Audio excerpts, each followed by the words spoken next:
बोले भारत माता की, धर्म की, मर्यादा पुरुषोत्तम श्री राम की, योगेश्वर भगवान श्री कृष्ण की। मैं परम पूज्य श्री बागेश्वर धाम सरकार जी के चरणों में कोटि कोटि नमन करता हूं। दुख की बात है, एक समय था सन 1923 में स्वामी श्रद्धानंद ने सबसे पहले पिछड़े और बिछड़े हिंदुओं को गले से लगाने के लिए, उनको यथोचित सम्मान दिलाने के लिए अखिल भारतीय शुद्धि सभा की स्थापना की थी और 10 लाख उन लोगों को घर वापसी कराई थी जो हमारे दलित भाई किसी कारण से यथोचित सम्मान न मिलने के कारण या तो मुसलमान बन गए थे या फिर ईसाई बन गए थे। जिस समय कश्मीर में धर्मांतरण का कुचक्र बड़ी तेजी से चल रहा था, हरि सिंह नलवा वहां के राजा हुआ करते थे। स्वामी श्रद्धानंद को वहां कई लोगों ने बुलाया कि यहाँ बचा लो हिंदुओं को, गले से लगा लो हिंदुओं को। तब भी हमारे कुछ सनातन धर्मियों ने राजा के पास जाकर के पूज्य महाराज श्री कहा था कि यदि ये श्रद्धानंद कश्मीर की धरती में घुस गया तो हम झेलम नदी में कूद कूद करके अपने प्राणों की आहुति दे देंगे। लेकिन भाइयों, वे लोग झेलम नदी में तथा कथित सनातन के काल नेमी कूद के नहीं मरे, लेकिन एक समय के बाद काट काट करके कश्मीर से भगा दिए गए। और आज हम वही कर रहे हैं। जिस समय पूज्य महाराज श्री के साथ होना चाहिए, उस समय आरोप लगा रहे हैं कि हम ऐसा कर देंगे तो वैसा हो जाएगा, वैसा कर देंगे तो ऐसा हो जाएगा। ऐसे लोगों को दरकिनार कर दो। आज यहीं के एक व्यक्ति का, एक नेता का मैं प्रवचन सुन रहा था, व्याख्यान और बयान सुन रहा था। वो कह रहे थे कि ये कैसा सनातन धर्म है, मैं इस सनातन धर्म को नहीं मानता जो इसके ग्रंथ कहते हैं स्त्री शूद्रो न धीयतामिति श्रुते। स्त्री और शूद्रों को वेद पढ़ने का अधिकार नहीं है, वेद सुनने का अधिकार नहीं है, ऐसा सनातन कहता है। ये सरासर झूठ है। कई वर्षों तक ये झूठ प्रचारित किया गया। मैंने चारों वेदों को खंगाला, 6 दर्शनों को खंगाला, 11 उपनिषदों को खंगाला, महाभारत और रामायण को खंगाला, वहां ये वाक्य मुझे नहीं मिला। ये कपोल कल्पित वाक्य है। जबकि एक दूसरा वाक्य वेद में मिला जहां परमपिता परमात्मा कहते हैं यथेमाम वाचम कल्याणी मां वदानी जनेभ्यः ब्रह्म राजन्याभ्याम शूद्राय च आर्याय च स्वाय चारणाय च। परमपिता परमात्मा कह रहे हैं मैंने इस कल्याणी वाणी वेद का उपदेश प्रत्येक मानव मात्र के लिए किया है, चाहे वो ब्राह्मण हो, क्षत्रिय हो, वैश्य हो या शूद्र हो अथवा फिर वो महिला हो।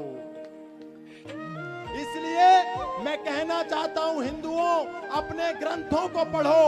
हर संस्कृत का वाक्य शास्त्र वाक्य नहीं होता, लेकिन हर शास्त्र का वाक्य संस्कृत में जरूर होता है।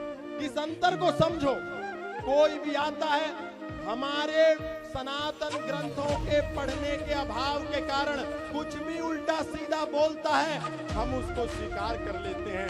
इसको स्वीकार करने की जरूरत नहीं है। अपने ग्रंथों का स्वाध्याय हमको बढ़ाना होगा, हमको श्रीमद् भगवत गीता को पढ़ना होगा, हमको वेदों के सार को पढ़ना होगा और सत्य के मार्ग पर प्रशस्त होना होगा।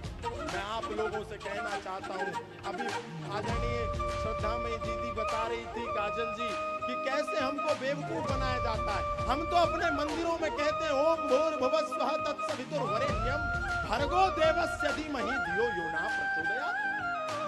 हम उस प्राण स्वरूप दुख नाशक सुख स्वरूप श्रेष्ठ तेजस्वी पाप नाशक देव स्वरूप परमात्मा को अपनी अंतरात्मा में धारण करें।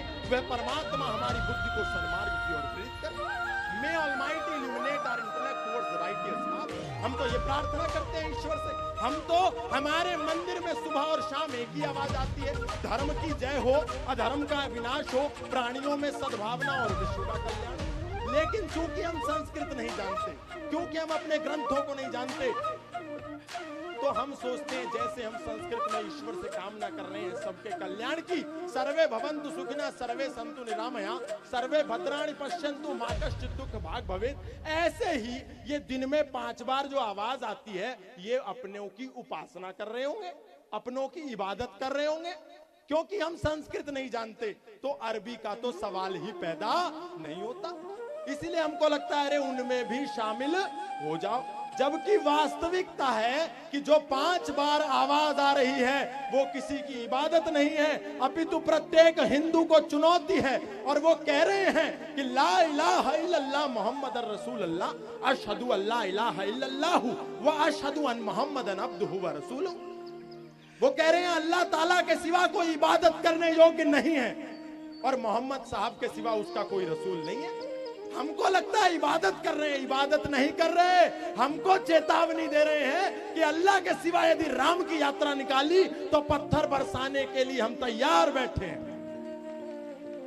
जागो, अपने हृदय में उस चेतना को जागृत करो। हमको लगता है वेद कह रहा है इंद्रम वर्धंतो अप्तुरापा घनंतो रावणा कृण्वन्तो विश्वमार्यम।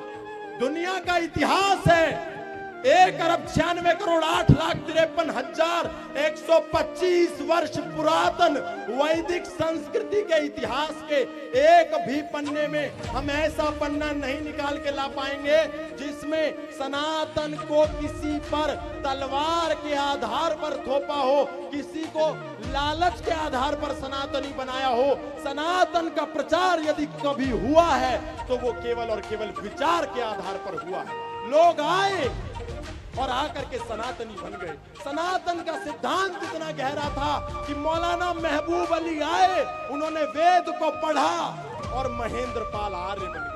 सनातन का सिद्धांत इतना गहरा था कि पहला ईसाई मिशनरी जो भारत को ईसाई संप्रदाय में बदलने आया था, सैमुअल इवान स्टोक, वो आया, उसने वेद दर्शन उपनिषद का अध्ययन किया और वो सत्यानंद स्टोक बन गया। सनातन का सिद्धांत था कि औरंगजेब का भाई दारा शिको जब उपनिषदों को पढ़ने बैठा तो उसने कहा ये अमृत है, हम तो नाले में गोता लगा रहे थे, और उसने अरबी में उपनिषदों का अनुवाद किया, जिसके बाद औरंगजेब ने उसको मार दिया। और कल यहाँ औरंगजेब के बच्चे महाराज जी की यात्रा के सामने टीपू सुल्तान और औरंगजेब की तस्वीर लेकर के खड़े थे। मैं उनको कहना चाहता हूं, तुम्हारे औरंगजेब कब्रों से उठ भी जाएं तो इस यात्रा पे तुम बाल भी बांका नहीं कर पाओगे। कहीं का भी हो, चलिए मान लिया यहां का नहीं था, पर हिंदुओं की यात्रा पर औरंगाबाद की, क्षमा कीजिए, वो वीडियो ऐसे वायरल किया कि महाराज श्री की यात्रा की है। औरंगाबाद में ऐसा हुआ कि हिंदुओं की यात्रा पर टीपू सुल्तान की फोटो दिखाई और उसकी दिखाई औरंगजेब की।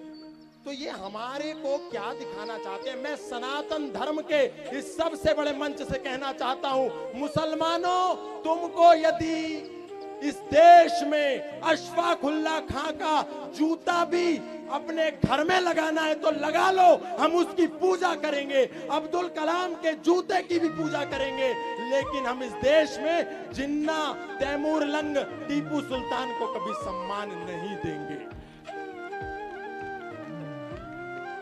इसलिए मैं अंत में कहना चाहता हूं, हिंदुओं से, आप लोगों से आह्वान करना चाहता हूं कि जिस हिंदू ने नव में जाकर नक्षत्रों को दी है संज्ञा, हम सबको जागना होगा, पूज्य महाराज श्री जगाने आए हैं। जिस हिंदू ने नव में जाकर नक्षत्रों को दी है संज्ञा, जिसने हिमगिर का वक्ष चीर भू को दी है पावन गंगा, अरे जिसने सागर की छाती पर पाषाणों को तैराया है, हर वर्तमान की पीड़ा को हर जिसने इतिहास बनाया है, अरे जिसके वेदों ने घोष किया कृण्वन्तो विश्वमार्यम का, जिसका गौरव कम कर न सकी रावण की स्वर्णमयी लंका, जिसके यज्ञों का एक हव्य 100 पुत्रों पर झनक रहा, जिसके आंगन में भयाक्रांत धनपति बरसाता झनक रहा, जिसके पावन बलिष्ठ तन की रचना महर्षि मुनियों ने की,